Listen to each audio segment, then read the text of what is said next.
Hello, everyone, and welcome back to the Outdoor Adventure Series podcast, where we celebrate individuals and families, businesses, and organizations that seek out and promote the exploration, stewardship, conservation, access, and enjoyment of the outdoors.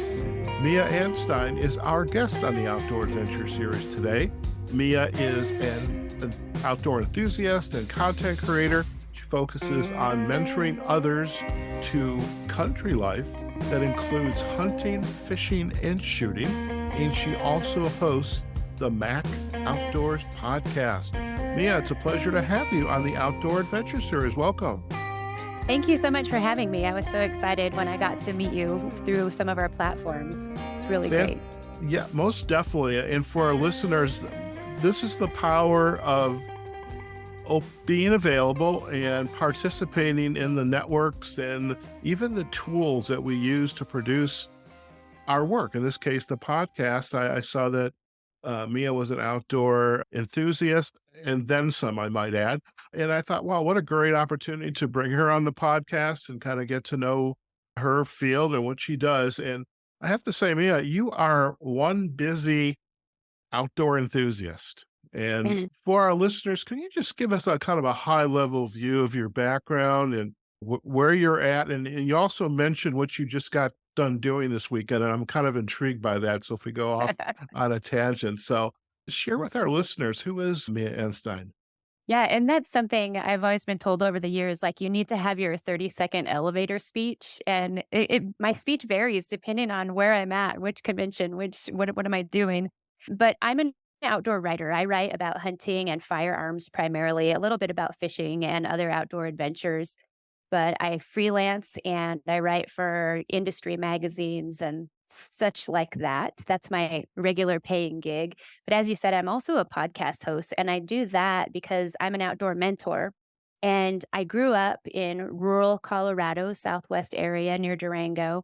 And my parents divorced when I was going into high school. And when I moved to San Diego with my mom, I realized that a lot of people didn't understand hunting, fishing. They didn't know firearm safety. And through that, it launched me into what I'm doing today. And that is educating others about primarily conservation and safety. But there's a lot, like it trickles out into a lot of areas there. And so that's kind of like the overview. As far as what I did last weekend, I taught a hunter ed class and we moved our cattle from their summer grounds down to the fall ground. Okay, so for the Hunter's Ed class, let's touch on that first. Who was the audience? So hunter ed, I sometimes will teach like youth specific classes and those to try to focus because the speed can be really fast in a standard class. And so sometimes it'll be youth specific. This one was just an open class. And honestly, I didn't have very many youngsters. We had about 4 or 5 that were being between 12 and 18 years old. And the rest, it's a really interesting thing to me was that half were women and half were men. And I think some of them chose the class because I'm a female instructor, because there actually were 3 others going on in the area the same day. So, yeah, it was an audience that was mixed, but primarily adults. Okay. Now I'm curious, and not to be chauvinistic, but being an accomplished hunter and hunter educator and female, I would imagine that opens a lot of doors for you because the guys like me, if I hunted, which I don't, I mean, there's a lot of us and there's a lot of us trying to educate, but you kind of stand out in your field and what you do and what you're educating on. Yeah, and I don't know if you knew, but I'm the first American woman to be on the cover of Field and Stream magazine. We were going to get to that, by the way. I want to And find out about that. and I want to say that part of that is because of my mentoring, and I have to kind of step outside of myself to see like what that looks like. But I think a lot of it is I try to be very welcoming. I'm not judgmental. If you don't know, I'm not upset. And if you're a slow learner, let's work with you and we'll help you get up to speed type of thing. And I think it really is beneficial because I actually have on my personal platforms, I sell shooting courses and trainings and stuff like that. And I have a lot of men that will reach out to me privately that ask questions and they want help. And I think it's because a lot of women will say I'm intimidating, but a lot of men say that no, not intimidating because the other men expect me to already know where like I don't expect them to know. I'm like, what do you want to know? And I'll help. Okay.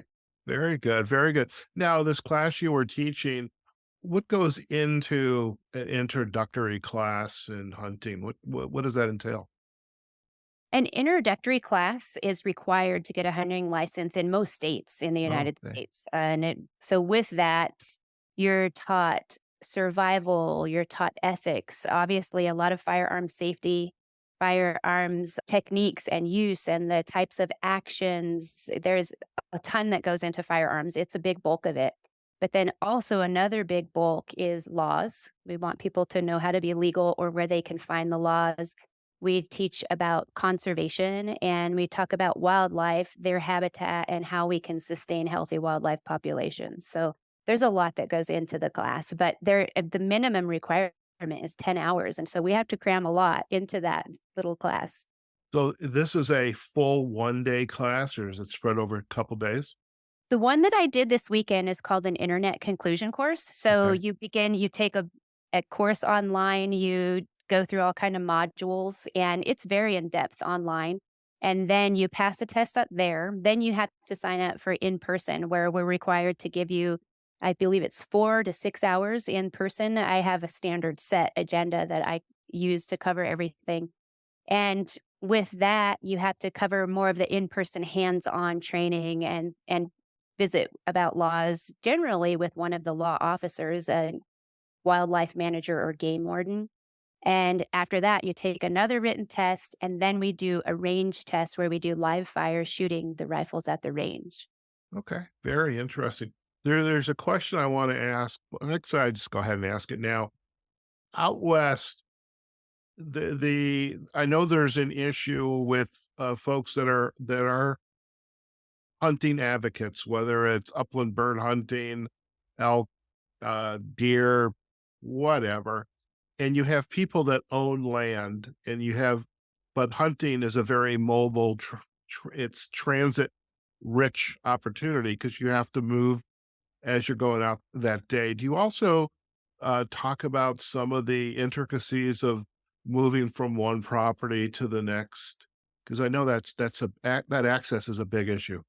Yeah, access is a huge issue and probably not as much out west because we do have a lot of public land out west. And I know in some of the northern states, they're fighting for public access. And that's where we have private lands that are surrounding the public land. And so access is limited to those. And that's something that this last spring, there was a law passed in Wyoming to allow people to cross the corners of properties to access from one public to another public where it was kinda like the 4 corners. You're gonna go from, Arizona up into Colorado and not touch New Mexico and Utah, so something like that. And that is something that we discuss. We teach people where they can find public land, how they can contact a landowner to ask for permission. Colorado also has programs here with landowners where the landowners will grant hunters access. There's a program primarily in the east part of the state where we have corners for conservation. Mhm. And that's where the farmers or ranchers have pivots, and those are sprinklers that go around in a circle. Well, the corners of their square or rectangle properties are not really utilized, so you can go there to hunt pheasants or different animals that they may have on their property, and they work in conjunction with our agency here in Colorado to help you find those areas. Very cool. When I have flown from the Midwest where I grew up to say Denver or out west, further west to California, and I see those as you just shared pivot. I never knew that, but I was always curious about them. So thank you for educating me today on that little tidbit. That Yeah, as okay, I a could. rancher, I also have a lot of background in that too. All right, if my mom was still alive, may she rest in peace, I'd have to call her today and tell her what I learned. They're You know, not crop circles. they're not crop circles. I love it. So there's so much to talk about with you today, Mia, but I am still curious about you are moving cattle from one area to the other. Tell us a little bit more about that. I can imagine you're in a horse, you've got your chaps on, your hat, you've got your rope, and you're going, Come on, doggy, let's go, let's go." What Yeah, was pretty that much. like? Pretty much, kind of. So what we do as ranchers, and this crosses over to the conservation issue. I mean, Hmm. most ranchers are conservationists. And what we do is some ranchers will use public land for their grounds for their animals, and then they have their private properties. You circulate the animals to different areas so they don't overgraze and destroy the habitat in one location. And what we have is an area in the high country where we use a private property and we have our animals there all summer. They graze and enjoy the high country where it's a lot more cool temperatures than down where I live. Hmm. And then when the weather starts to get bad, and I mentioned to you before we started, we do what's called fall calving. Our cows have their babies in the fall, and that way they can get large over the winter. But we bring them down so we can keep an eye on them so that we know if predators are around. There are black bear on the property where they have been all summer, and I have game cameras that I use to keep an eye on the cows, but also the wildlife. And we move them so that we can maintain that habitat and for the wildlife that's up there, but also so it'll be good to go next spring when we're ready to haul the cattle back up. And yes, I was on a horse. I didn't have any chaps on, but I did have the cowboy hat and my jeans, and my horse was we push him. Generally, it's a super fun thing to watch. It's kind of funny because that property is beside a highway. Hmm. And at one point, the cows just took off and we're taking off and we're all running. And you could see the cars on the highway stopping to take pictures because it's just, even for us as ranchers, it's something that is an icon of the West to see ranchers moving cows or sheep or whatever their animals are.